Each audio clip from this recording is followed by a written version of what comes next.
अस्सलाम वालेकुम स्टूडेंट्स, आज हम जमायत नहम का मज़मून पढ़ेंगे उर्दू और हमारा عنوان है कदरे अयाज। मुसन्नफ़ है कर्नल मोहम्मद खान। स्टूडेंट्स, इससे पिछले लेक्चर में हम कर्नल मोहम्मद खान का तारुफ पढ़ी हुई तफसील के साथ MCQs के हवाले से पढ़ चुके हैं। आप वो MCQ बोर्ड में जो आपको MCQs आने हैं उस हवाले से वो लेक्चर दोबारा से ज़रूर देखें। आज हम पढ़ने लगे हैं तशरीह सफ़ा नंबर 87 की, सफ़ा नंबर 87 की। पहले अल्फाज़वानी देखते हैं। उम्दा, उम्दा का मतलब है बेहतरीन, इंतखाब चुने हुए, ला शरीक इस जैसा कोई ना हो, के सामने अज़ल, अज़ल से किस्मत लिखने वाला। अज़ल स्टूडेंट्स, अज़ल वो वक्त है जब ये दुनिया, ये कायनात, ये तमाम मखलूक़ात का निज़ाम जब शुरू हुआ, उसे अज़ल कहा जाता है। मिजाज, तौर, अतवार यानी तौर तरीके। खाकसाराना, आजाना। स्टूडेंट्स, खाकसार से मुराद होता है जो अपने को, खाक का मतलब होता है मट्टी, यानी अपने आप को जो कुछ ना समझे, जिसमें गुरूर ना हो, उसे कहते हैं खाकसाराना, मिजाज रखने वाला।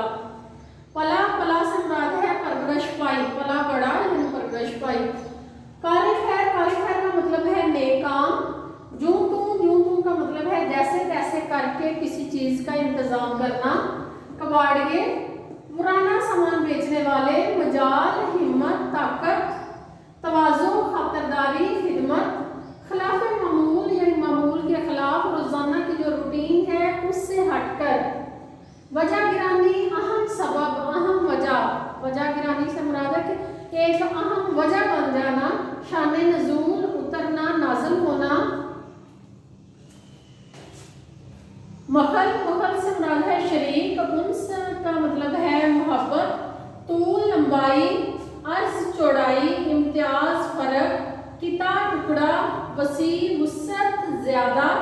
तेवर, अंदाज, शाहाना, बादशाहों जैसे।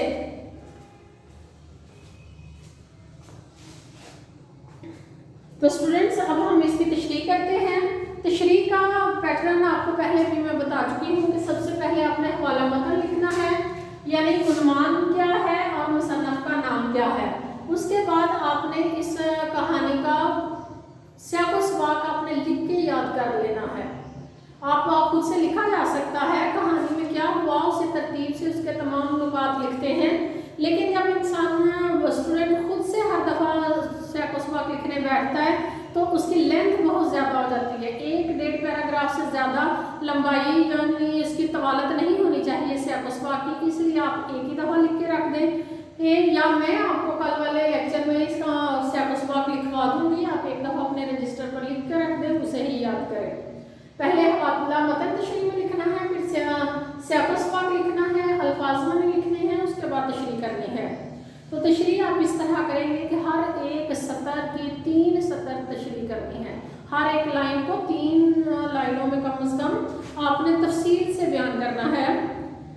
कदरे अयाज, कदरे अयाज स्टूडेंट्स मैं आपको पहले बता चुकी हूँ कि अल्लामा इकबाल की शायरी से मुतासर होकर अल्लामा इकबाल ने अयाज और महमूद का जो बादशाह और गुलाम का जो ताल्लुक था उसे अपनी शायरी में बयान किया है, और उसमें अयाज की कदर महमूद की नज़रों में क्या है वो बयान की है। तो यहाँ पर ये जो है कर्नल मोहम्मद खान उसी लफ्ज़ को, कदरे अयाज को लेके ये अपनी खाकसारी यानी अपना आजाना रवैया और अल्लाह ताला की तरफ से उन्हें जो ओहदा मिला, जो उन्हें तालीम थी, उसके बावजूद उनका जो आजाना रवैया था उसके लिए उन्होंने ये लफ्ज़ इस्तेमाल किया है, कदरे अयाज। कर्नलों को रिहाइश के खासे उम्दा सी क्लास बंगले मिलते हैं। इंतहाई इख्तिसार के साथ उन्होंने शुरू किया। अगर आप कर्नल मोहम्मद खान का तारुफ सफ़ा नंबर 86 पर पढ़ें तो वहाँ पर जब आपने तशरीह शुरू करनी है तो ये अल्फाज पहले आप 2 लाइनें लिख लेंगे। उनका जो अंदाज़े बयां है वो कि कर्नल मोहम्मद खान का तर्ज़ तहरीर सादा और दिलचस्प है। उनकी तहरीरों का असर हुस्न सादगी और खुलूस है। वो बीते हुए वाक़यात को इस अंदाज में बयान करते हैं कि उनमें छुपी हुई ज़राफ़त दिल में घर कर जाती है। मज़ाक के साथ साथ वो इंसानी कमज़ोरियों, झूठ, तसना और बनावट के रवैयों पर तंज करते भी नज़र आते हैं। और जब हम ये शुरू करते हैं कहानी की, अफसाना जो उन्होंने लिखा है, कर्नलों को रिहाइश के खासे उम्दा सी क्लास बंगले मिलते हैं, तो हमें अंदाज़ा होता है कि कितनी सादगी और सलासत के साथ उन्होंने डायरेक्ट ही कहानी शुरू कर दी है। कोई पहले तारुफ या कोई पहले किरदारों के बारे में बताया नहीं। मुझे खुशकिस्मती से एक ऐसा ओहदे पर रहे, पाक आर्मी में रहे। तो कहते हैं कि मेरे साथ जो और करनैल थे उन्हें सी क्लास बंगले और उम्दा और अच्छे खूबसूरत बंगले मिलते थे। मुझे खुशकिस्मती से एक ऐसा बंगला मिल गया, कहते हैं कि मेरी खुशकिस्मती ऐसी कि मुझे जो बंगला मिला वो बाकी बंगलों से मुनफरद था, इंतखाब था, चुना हुआ था।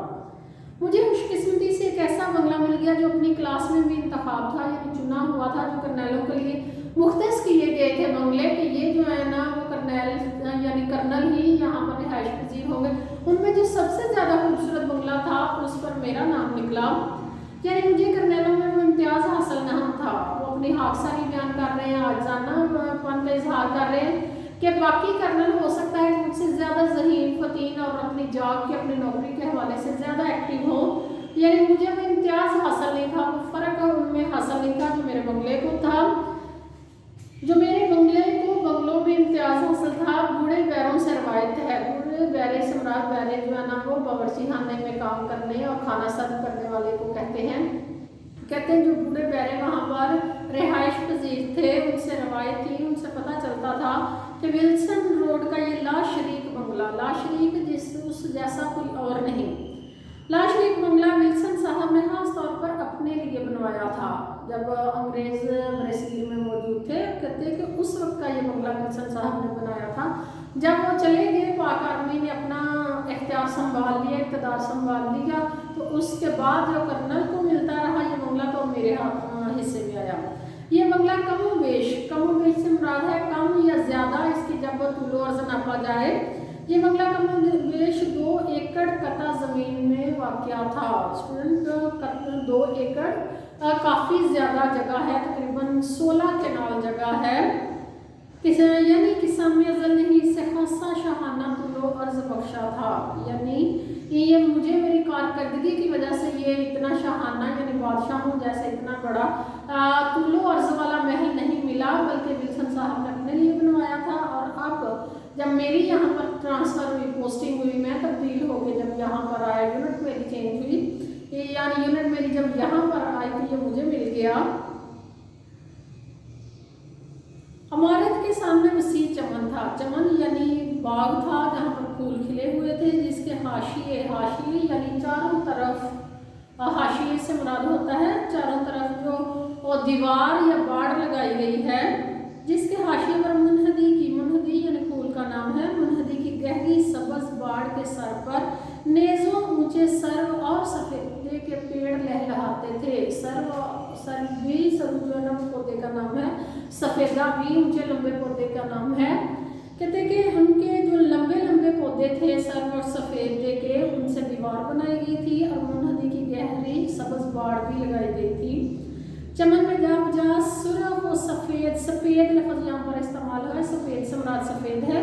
सफ़ेद गुलाब के पौधे थे, अलगर्ज से मुराद है कि मैं जितनी भी इसकी तफसील बयान करूँ उसके बाद नतीजा ये निकलेगा कि हमारे बंगले का मिजाज हर जाविये से अमीराना था। अमीराना यानी बाकियों की निस्बत पता चलता था विज़िट करके देखने से कि यहाँ बहुत अमीर और कबीर लोग रहते हैं। मुकाबले में हमारे असासा होता है जायदाद, कहते हैं कि हमारे असासे के तेवर हर चंद की खाकसाराना थे। मेरे पास जो मेरी जमा पूंजी थी, जो मेरी विरासत में मुझे मिला या मेरे पास जो कुछ था वो तो बहुत खाकसाराना था, वो बहुत कम था। ताहम अपने मकान की शान के पेश नज़र हमने जूं तूं करके हर कमरे के लिए कालीन या दरी पैदा कर ली। और चूँकि बंगला बहुत शाहाना था, उसके लिए उसे कारपेट वगैरह चाहिए थे, कालीन दरियाँ चाहिए थे, तो वो उसका मैंने इंतज़ाम कर लिया। अगरचे इस कार्यक्रम का बेशतर अजर यानी सवाब मुकामी कबाड़िए को मिला। हम मुकामी कबाड़िए के पास गए जिसके पास पुरानी चीज़ें थी, उनसे हमने वो कालीन वगैरह ख़रीद लिए। अलावा अजी मुनासिब फर्नीचर भी हासिल कर लिया। अलावा अजी इसके साथ साथ मुनासिब फर्नीचर भी हमने ख़रीद लिया। सलीम मियाँ जो अभी मैट्रिक इम्तिहान से फारिग हुए थे, अपने बेटे के बारे में बात कर रहे हैं कि वो मैट्रिक का इम्तिहान देकर फारिग है। दूसरे करनैलजादे यानी दूसरे जो कर्नल हैं उनके बेटों की तरह और उनके हमरा और उनके साथ साथ बेफिक्री से बैडमिंटन खेलते। बैडमिंटन खेल का नाम है, कहते ये बेफिक्री, उन्हें कोई फिक्र नहीं था, वो बैडमिंटन खेलते और सरे शाम यानी शाम होते ही कि वो अपने दोस्तों के साथ सामने जम जाते, टेलीविज़न यानी टीवी के सामने जम जाते। क्या मजाल, ये उस वक्त की बात कर रहे हैं जब टीवी अभी नया नया आया था, हर घर में टीवी यानी टेलीविज़न की सहूलत मौजूद नहीं थी।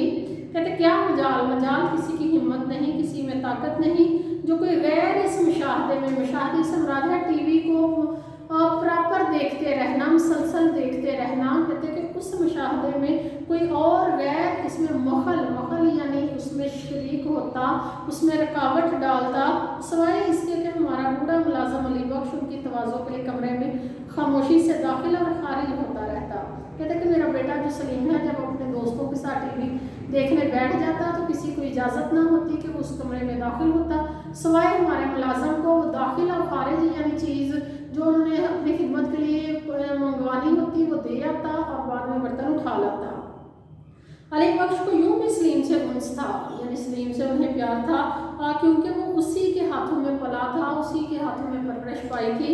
अब अली बख्श स्टूडेंट्स आपने यहाँ पर गौर करना है, कदर अयाज भी अल्लामा इकबाल की शायरी से लिया गया लफ्ज़ और अली बख्श भी अल्लामा इकबाल की ज़िंदगी से लिया गया लफ्ज़। इससे मुराद ये है कि अल्लामा इकबाल के जो 40 साल तक जिस मुलाजम ने खिदमत की अल्लामा इकबाल के साथ, उनकी वफ़ात तक और वफ़ात के बाद भी उनके घर की खिदमत करते रहे, उनके घर की हिफाजत करते रहे, उनका नाम अली बख्श था। इसी तरह कर्नल मोहम्मद हाँ कहते हैं कि मेरे साथ भी जो मुलाजम शुरू से मेरे साथ है, मेरे बच्चों की उसने परवरिश भी की है, उसका नाम भी अली बख्श है। एक दिन मैं अपने मुताले के कमरे में बैठा था, स्टडी में बैठा था, मैं मुताला कर रहा था, किताब में पढ़ रहा था कि अली बख्श खिलाफ मामूल के खिलाफ यानी वो हंसता मुस्कुराता रहता, इस घर को, हमारे घर को, हम अफराद को अपना घर समझता, अपने घर वाले समझता। आज वो रोनी सूरत लेकर मेरी स्टडी में दाखिल हुआ, यानी मेरे मुताले वाले कमरे में आ गया। वजह गिरानी पूछी तो कहने लगे, मैंने पूछा कि क्या वजह हुई, आप तो कभी रोए नहीं, कभी उदास नहीं हुए, तो आज क्या वजह हो गई? सलीम मियाँ ने डांटा है। अब आगे से उनका मौक़िफ़ था कि सलीम जो मैट्रिक के इम्तिहान से फारिग हुआ है, जिसे अली बख्श ने अपने हाथों से पाला पोसा है अपने बेटों की तरह, तो कहते हैं कि सलीम मियाँ ने डांटा है यानी मुझे बुरा भला कहा है। कहते हैं बदतमीज़ हो, गंवार हो, देहाती हो, यानी वो अल्फाज इस्तेमाल किए हैं जिससे समझ आ रही थी कि वो उन्होंने इनकी इंतहाई बेइज्जती की है। मैंने इन इरशादात की शान नज़ूल पूछी कि सलीम जो है वो इतना बदतमीज़ नहीं कि वो अपने बाप के बराबर मुलाजम से इस तरह के अल्फाज कहें, इसकी वजह क्या है? कोई ख़ास वजह होगी जो आपको ये इतने इरशादात सुनने को मिले, ये इतने अहम अल्फाज उसने आपसे ये कहे बदतमीज़ी वाले। तो बोलना कल सलीम मियाँ की गैर हाजिरी में उनके एक दोस्त अमजद साहब आए थे। सलीम जो उनके बेटों के बराबर है और उनका जो दोस्त है अमजद साहब वो आए थे और बाहर बरामदे ही में आराम कुर्सी पर बैठ गए। यानी सलीम को गुस्सा ये था कि उनका जो दोस्त है उसे बाहर बरामदे में यानी कुर्सी पर, आराम कुर्सी पर बैठाए रखा, उसको अंदर ड्राइंग रूम में नहीं बैठाया गया, उसकी खातर तवज्जो नहीं की गई। ये इस बिना पर वो बदतमीज़, गंवार और देहाती होने का ताना दे रहा है अली बख्श को। तो स्टूडेंट्स आप अपना रजिस्टर निकाल लें, सिर्फ एक पैराग्राफ इस सफ़े में से एक पैराग्राफ लिखें, उसका सैकोस्पाक लिखें, तशरीह लिखें, अल्फाज़ ज़ुबानी याद करें, फिर जिस बात की समझ में आए तो वो कमेंट में ज़रूर पूछें। बहुत शुक्रिया।